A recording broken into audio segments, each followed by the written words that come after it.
All right, what's going on out there, YouTube family? This is Samuel Lega here representing Team JVS. I am back here again for a brand new show on HBO Max or HBO.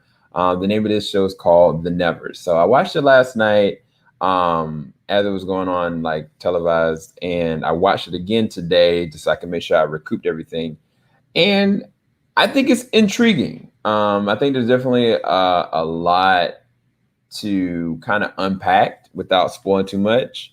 This is a non-spoiler review, but I will be giving you a good overview of everything in its entirety for the most part. Now, I do want to leave a disclaimer because there's a lot of controversy behind this person, and I'm talking about the writer and the creator, which is Josh Whedon. Josh Whedon has stepped away from this project, I think due to COVID concerns, the back half of it, but it's already been done. I think this is only going to be a total of 6 episodes, so it's only a mini series as it stands right now. But this could, if done well, if received well, it could continue on.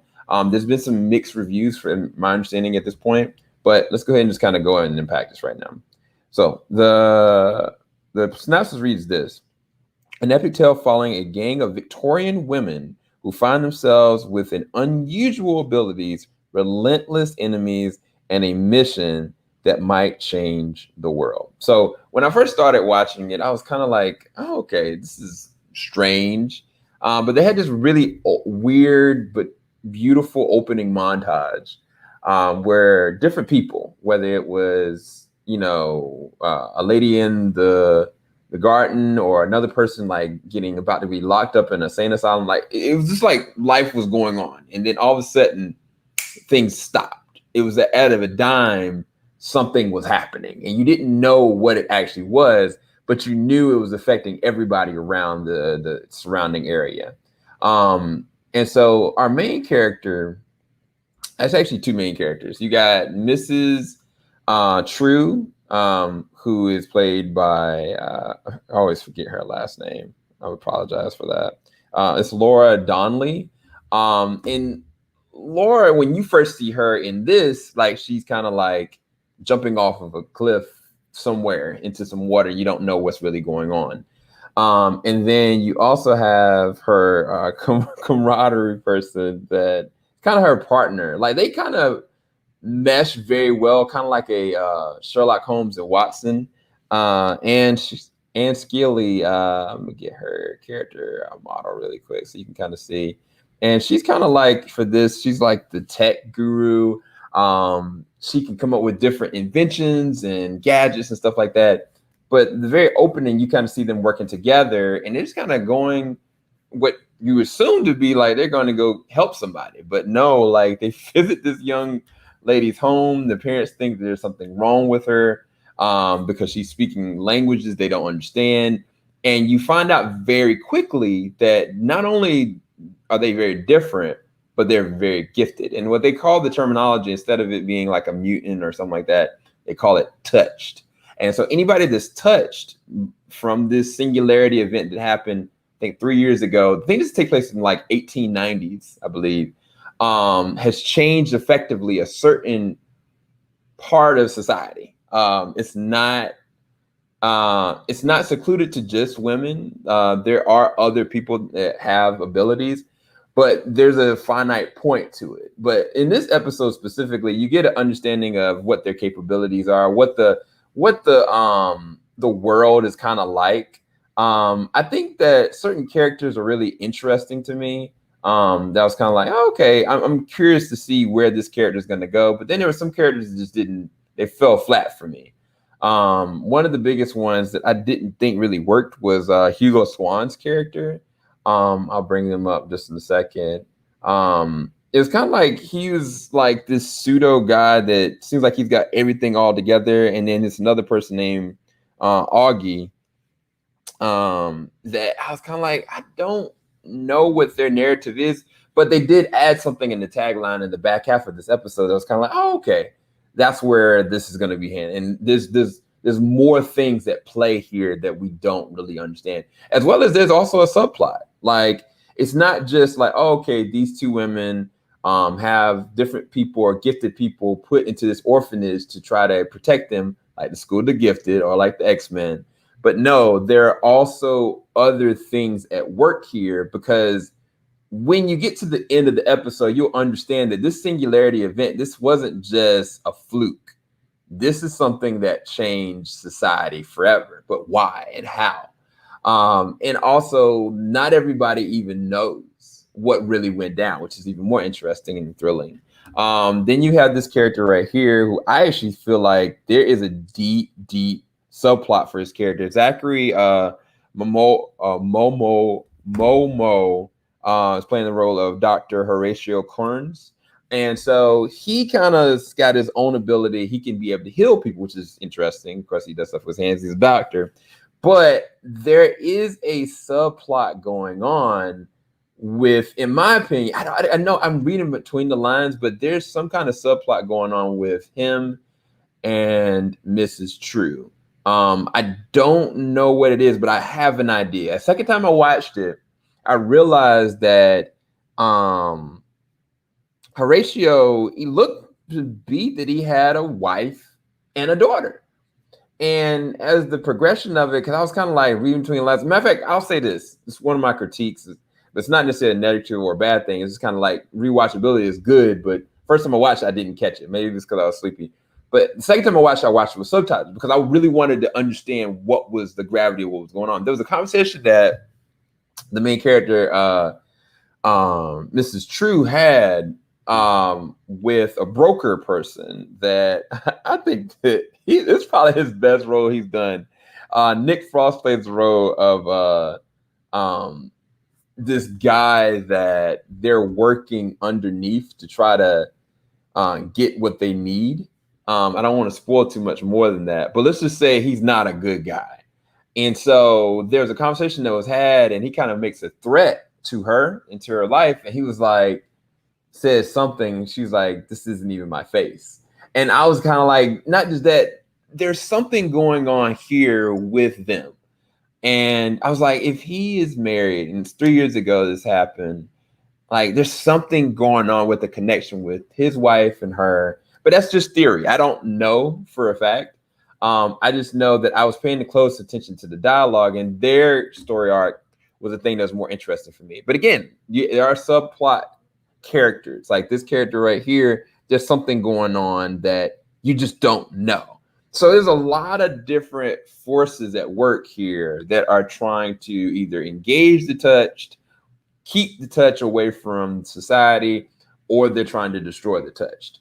And they all have their own different agendas and perspectives. One of the things that's hard about this, in my personal opinion, because I want to talk about the positives, but I do want to talk about some of the negatives. It's a little heavy-handed on the society aspect of what is really going on. There is a lot of Joss Whedon humor in this one. And I know that Joss Whedon, he's got a lot of controversy going on with the way that he has vocalized and said certain things with people that he's worked with, and they've had different discrepancies with him. This does feel like a Joss Whedon show. I'm not going to sugarcoat or change that. But to be fair, I actually really do like Firefly. I actually really do like Buffy the Vampire Slayer. I really loved Angel.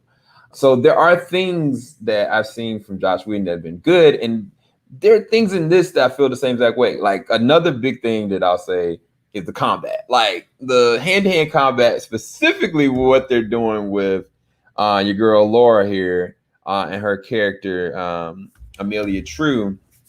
They're doing some really dope stuff. Like it's really well choreographed. Like she's intense. She's playing her role very well, and they're using her in a very specific way.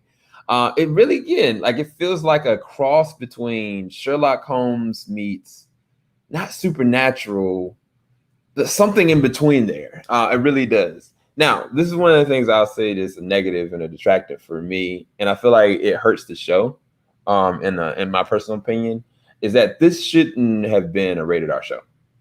In all honesty, like there's language here that it does build from intensity standpoint, and I'm pretty sure this is gonna lend itself to some gory and like violent moments later on as the season progresses.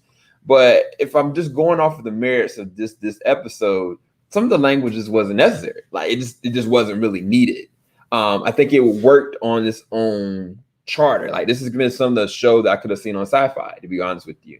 If they would have removed like the nudity and some of the language, I think that it would have served a little bit better. Matter of fact, a lot of the nudity and a lot of the sexual themed moments don't work. Like they actually are unnecessary, and they don't add anything to the overarching narrative other than kind of like take me out of it for a second. And to be fair, one of the things I didn't like about Game of Thrones season 1 was all the sex and all the nudity and just unnecessary purposes. Like just kind of just gratuitous in its own nature, just because it's just there.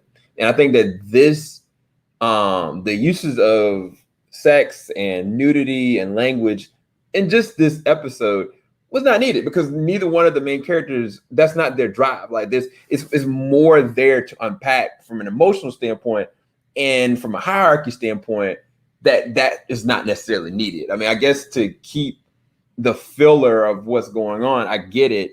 But again, I just think that this isn't a Carnival Row type of a show. Carnival Row, one of the things is that anything could happen in that. Like I was kind of like, yo, people are dying, people are getting abused. It's a lot of things happening. And not to say that this isn't going to try to go there, but it feels like it would have lent itself better if it would have just kept it in its lane as a PG-13 show. That's just my personal opinion with it. I think that is a negative detracting on it in just the opening of this episode, as well as I feel like, again, the two characters that I just don't think were necessary. James Norton's character, Hugo Swann, I don't think lends well to the narrative as a whole. Honestly, I'm just captivated by the two main leads. Like I think Ange Skilly's Adair, I was like, oh snap, what is she capable of? What can she invent? Is she gonna be the next Tony Stark? And then, like I said, with Laura Donnelly's True, I really do feel like there is a narrative shift that's about to happen. I don't know when it's going to happen, but I know it's about to be crazy. And again, there are things that I don't want to spoil here, but I will say there is a big underlying theme going on. And I feel like they can really go for it, but I just don't think that they're going to make it there in 6 episodes. But I could be wrong. This is a miniseries. I don't think I was prepared for this to be really bad.